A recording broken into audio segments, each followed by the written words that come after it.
Breaking news is that Burnley Football Club have confirmed that they have parted company with manager Sean Dyche, been in charge of the Clarets for 9.5 years. And they say, while this was an incredibly difficult decision with 8 crucial games of the campaign remaining, we feel a change is needed to give the squad the best possible chance of retaining its Premier League status. Collins, Wilson against Polton scores. Into the box now, St Maximin Murphy. 2-0. Can he hook it back inside? He can. Hey, good save as well. On for Barnes. For Cornet. Can he finish it? Can he get it away? It's blocked. Cornet trying to get a shot away. It's blocked again. Barnes is there. Barnes with a shot. Save. And that is the final whistle. And Burnley, I'm afraid, are relegated. 5 seasons in the top flight for Burnley. They've lost at home to Newcastle United by 2 goals to 1. It's Harding. They're back in the...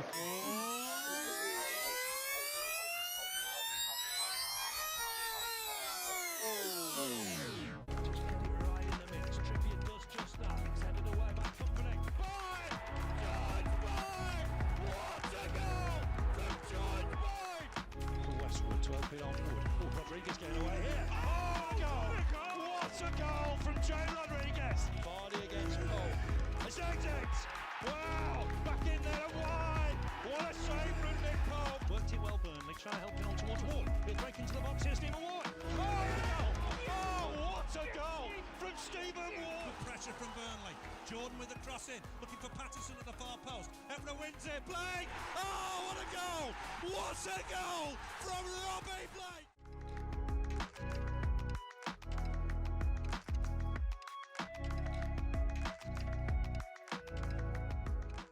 Hello guys and welcome back to Haymanager. Now today I'm going to bring you the start of a new series that I'm going to be doing. Hopefully you've enjoyed the intro that I've made. It is called Scout to Survive. A very nice play on words there. And the team I've chosen is a very interesting team, a really interesting team. It's Burnley. Now Burnley's owners have failed them, essentially. They have failed them big time, and now I'm going to try and come in and ensure they survive in the Premier League. So, as we've known this season, it's panned out. The 2021-22 season has panned out, and we've seen Burnley get relegated. They finished 18th, and the last day of the season, I believe, they got beat by Newcastle, and it just didn't work out for them. So, my task is to try and get them back back and fighting for that mid-table / Europa League spot. Now, I'm going to do one season. I'll see how this series goes on, see if I can sort of progress a bit quicker, and see how things develop. So, the concepts that I've come up with. Now, Burnley's staff were absolutely diabolical. As you can see, there's many things missing. One of the lowest in the league. It's really bad. So, what I've done is I've brought in some new people. I've brought in João Luis Alfonso. He used to be the PSG chief scout and FC Porto chief scout. He's a very interesting character, knows a lot of the leagues, knows a lot of places. He's chief scout. Other members of the team, we've got Giuseppe Dello Russo, who looks very good from Italy. We've got Fabio D'Amico, who looks also very good from Italy. Paul Wozni from England looks pretty decent, to say the least. Peter Clark, another Englishman, come in as well. And then Nicky Law, another fella that we've also... I think he was originally from here anyway. I thought I'd keep at least one. The concept is, when I go on to any one of these scouts, I'm going to go to reports, scout reports, and these are the only players I can buy, essentially. And to make it even harder, in the scouting responsibility, I've given it all to my chief scout. So, if I want to try and progress, I need to either, and I'm not happy with things, I need to fire the chief scout, or I need to essentially bring in new scouts that are very good in certain areas. So, for example, I'll show you this one very quickly. Paul Wozni, really good in England, and has a decent overlook into quite a few other places. But that's not ideal. It only brings me through English players. On the other hand, Fabio D'Amico, a lot of Italian background, but also a bit of Argentinian background. So I'll get a few Argentinian players in as well. As well as that, Giuseppe Dello Russo, again, Italian and Argentinian. Peter Clark, we'll have a look at him, a bit of Scottish, bit of Danish. And then Nicky Law, a bit of everywhere really. England, but a bit of everywhere as well. So I've got to really pick my scouts pretty well, to be honest. Now, if we go to transfers, you can see all the types of players I'm trying to bring in. Eric Abidal, for example, France, Belgium, Spain. a mixture of places. I'm going to try and bring him in potentially as director of football, because that would be a really good one to get in, because I can get some recommendations from him then, and I'm using my staff really to try and sign a lot of these players. As you can see here, Bazua. So I think he sits within. There he is, Bazua. He is with Nicky Law. So these are the type. This is what I'm looking for. I can only sign players that sit within these scouts reports. Tyrant Mitchell, for example, another player that I'd love to bring in, but outside my budget. This is the other thing I've got to play with. It's going to be interesting. I'm really looking forward to try and get these players in. Now, I'll take you through some of the players that I'll probably try to sign. So we've got, at the moment, Fabio Carvalho. I can't remember whereabouts he came from. Scout summary. He has come from. Does it say on this page who's scouted him? Scout report by Paul Wozni. Here we are. We can see where we get the scouts from. So Fabio Carvalho. Scouting cost 800 quid. He cost us 800 quid to scout, and obviously we know he's very good. He's very, very good. He's gone to Liverpool this season. He had a pretty decent year for Fulham. I want to try and get him in now. I want to try and see if we can get him because he'd be a good signing. I think we're only paying how much? We're only paying up to 9 million, and he's wanted by a lot of people. So he's going to be a nice little signing if I can try and get him in. As well as that, we've looked at Robert Skov to try and bring him in. Scout report on him. Peter Clark scouted him. Yeah, he looks very, very good, but again, not fantastic. Bazua, I don't think he's going to be that good. Honestly, I don't think he's going to be that good. So I think I might just cancel that transfer. And then the most exciting bit is we've got players such as Mattia Vitti, who I've seen looks really, really good. Judging by who wants to actually sign him, I'll show you here. We've got Crystal Palace, Leeds, Southampton, Tottenham, for example. He'd probably fit in quite well as a Tarkowski replacement. Right then, so we'll go through the squad. So we've got in net Nick Pope, an interesting player that we're going to try to keep hold of. I mean, depending on where we finish or where we get in the actual league, it's going to be difficult to keep hold of this man because he is just that good. He's really, really good. Distribution's a bit poor, the kicking and the passing, but I'm not really bothered about that. We're not going to be playing very creative football, as you can see, and probably realise, being Burnley, it's not going to be the most interesting football and intricate football, so he'll do for now. Matt Lowton at right back, an interesting player, not the fastest man in the world, 32, aging. We're probably going to have to try and find a replacement for him if a right back comes up on offer. He's going to be an interesting one. I don't know if I'll keep him for too long, but again, decent one to keep for now. James Tarkowski. Now, I've got to make a big decision here. He's wanted by Leicester. He's rejected the contract offer. It runs out just at the end of this year. He's worth 25 million. Do I bite the bullet and let him go?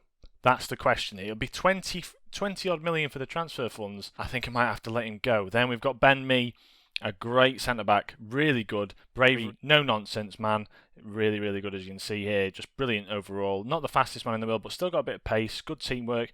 He's going to be a really good, pivotal player for us, and I think I've tied him down to a contract until 2024, so he's pretty good for us. Eric Peters, another man, 33 years of age. Going to have to try and get rid of him. Going to have to try and replace him at some point because it's just not going to be good enough. Other than that, we've got Jack Cork. Jack Cork, interesting player, 32. The squad's aging. Who's this as well? We've got Johan Berg Gudmundsson now. The 30-year-old can play on the right centre mid, the inverted winger role. He's just a bang average player really. You can see from his octagon. Just a really bang average player. Not fantastic. 30 Icelandic squad player, I'd say. Josh Brownhill, surprisingly, pretty good box-to-box midfielder, 25 years of age. I'm happy to keep him for now. He looks pretty good. Gets into the opposition areas, plays short, simple passes, shoots with power, gets the crowd going, hits free kicks with power, decent free kick rating. We like it. Then Ashley Westwood, again, another player, 31 years of age. Do I try and sell him? Do I try and bring someone else in? I'll have to try and scout some sort of players that I can... Well, obviously I can't scout them. I have to look through what the scouts have given me. But yeah, then we've got Dwight Mcneill, 21 years of age. This is the man that's going to try and carry us in the league this year. Going down that left-hand side, in that winger support role. Really good, decent flair, good work rate, good passing. All the stats are just above average. Looking pretty pacey at 14. Not the fastest though. But yeah, really, really good player as well. And then up front, Weghurst, the guy we've brought in, I believe for 12 million. He's worth 36 to 43. So for the time being, he's our key player. He's the main man. He's the guy up front who's going to be just playing as a target man. We're going to be doing everything we can to try and get him scoring as many goals for us. And he looks pretty good at holding up the ball. 2 goals, 0 assists in his last 2 games for us. And yeah, I think that's going to be the one. Other notable signings, Nathan Collins. Nathan Collins came in from Stoke, 12 million. I think he's now playing for Wolves. So he might be the player that sits in for Tarkowski if he gets sold. Other than that, Kevin Long, 30 years of age. Again, not a fantastic player, but will do for rotation. Vidra, the striker, he's just not good enough. He's just not good enough for me at the moment anyway. Jay Rodriguez, the man, the myth, the legend, always injured. We'll have to see if he can actually last the season. Then Ashley Barnes, another 31-year-old striker, great backup for Weghorst. Brilliant backup for Weghorst. And then Maxwell Cornet. I mean, he came in for how much? 12.75 million in January. He looks pretty good. 24 years of age, can play on that left-hand side. But ultimately, is he going to replace Dwight McNeil? I don't think so. Brilliant stuff. So that's the squad, that's the concept, everything covered off. I'll bring you next time the very start of the season, which will be against Brentford away from home. Brentford looking pretty strong, I've got to admit. Like their side is going to be very strong. Tony, Henry, Jones, Zanka.